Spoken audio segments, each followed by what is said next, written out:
All right, we're here with the Super Bowl MVP, Julian Edelman. Today here at Cutters, your gloves are bronze. We have video of that. Can you tell us your reaction to that? I think it's an awesome thing. Our partnership and our collaboration together has been nothing but excitement for me, ultimately because I love the product.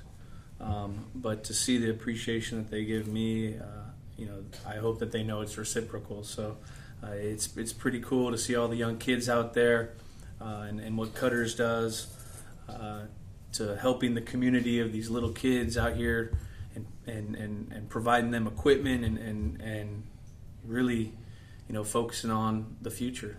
So I think it's awesome. I think it's a cool day, and I'm happy to be here. So you've played a long time, right? Made some unbelievable catches, obviously with the gloves, right? So Can you attribute a lot of your catches and success to Cutters? Subconsciously, without a doubt, because ultimately catching is confidence. Having confidence, and I'm most confident when I'm in my Cutters. That's no line or anything. That's just what it is. I've been wearing them since college. I went to Kent State, and we had the generic grays, and then I get in the league, and I tried a couple other brands, and it just never was the same. I got back into the Cutter, and I just loved the way it felt, and it's been an unbelievable collaboration and partnership. Are you the PR guy in the NFL trying to tell everybody, hey, wear Cutters, wear Cutters?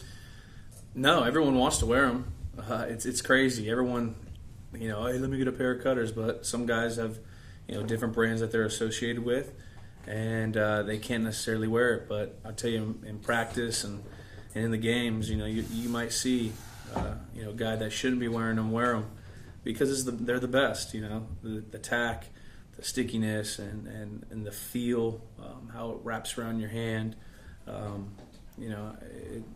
Nothing really compares. So it's been almost 2 months, I think. Maybe tomorrow? Is it 2 months? It'll be 2 months ago tomorrow, I believe. Cow. Super Bowl 53. You're the champions. It's been a couple months. How's the time? Is it settled in for you? Yeah, I don't think it ever really settles in because, like Bob Seger said, you got to turn the page. And, immediately after you turn the page of the season and you dedicate time to your family, and then you get back on the train and you got to start working your body to get ready for the next season. The bad part about playing in so many Super Bowls and deep into playoffs is that you don't get an off season necessarily, but it's something I think it's all right that you can complain about. It's not a bad complaint to have. And you have the label of Super Bowl MVP now, which usually it's reserved for Tom Brady and guys like that. So how does that make you feel being the Super Bowl MVP? Honestly, it really hasn't hit me like that.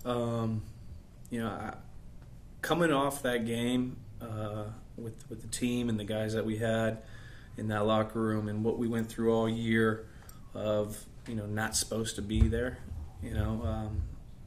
I think just winning the game ultimately was the more satisfying thing.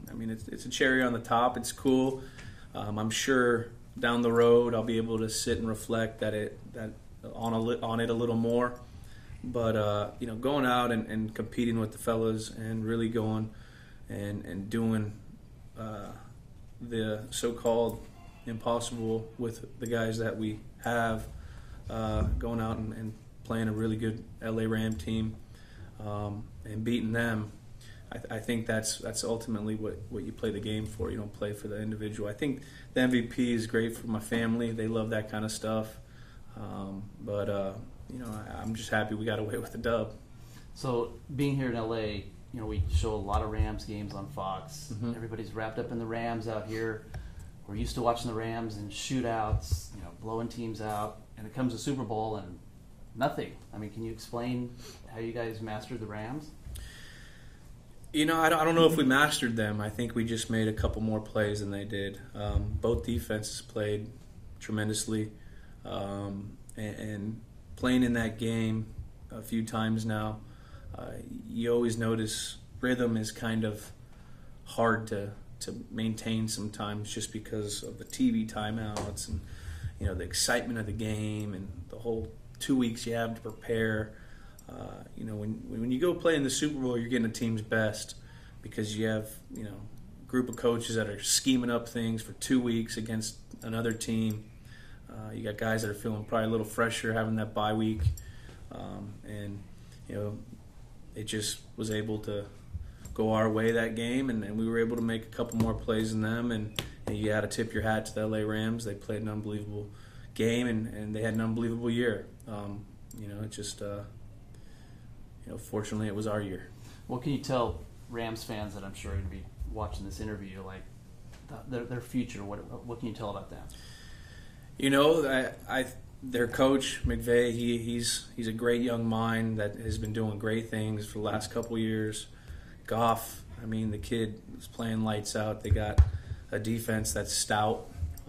They should be excited. They're a really good football team. They'll probably be back competing at a very high level like they have the last 2 years. I hope they don't play too well, but I'm sure they don't have much to worry about because, with getting to know some of those guys and some of those coaches, the passion they have for the game, the players they have for the game, and the coaching they have, I think they'll be all right. They'll be all right. Last thing, at Media Day this past Super Bowl, our reporter, came up to you at the front of the media table and sprung onto you, asked you about Matthew Slater, because we work with Jackie Slater, his dad. Can you give us a little history of the Matthew and Jackie? I think you guys roomed and all that. Yeah, so Matt has been kind of my brother from another mother through my whole career. We lived with each other for 4 years. I know his wife and his children very well. He knows my family very well, my little girl. He's honestly like a brother, and the kind of man he is, obviously demonstrates that his father was an unbelievable father, and his mother was an unbelievable mother. And I've learned so much from Matt and his family, just on professionalism, on being a pro, and little things of how to live life, not just as a football player, but as a father, as a person that's trying to get through life. And he's always been a shoulder I can lean on, and I love that family. Their family. Nice and snug, the way you want it, Bobby.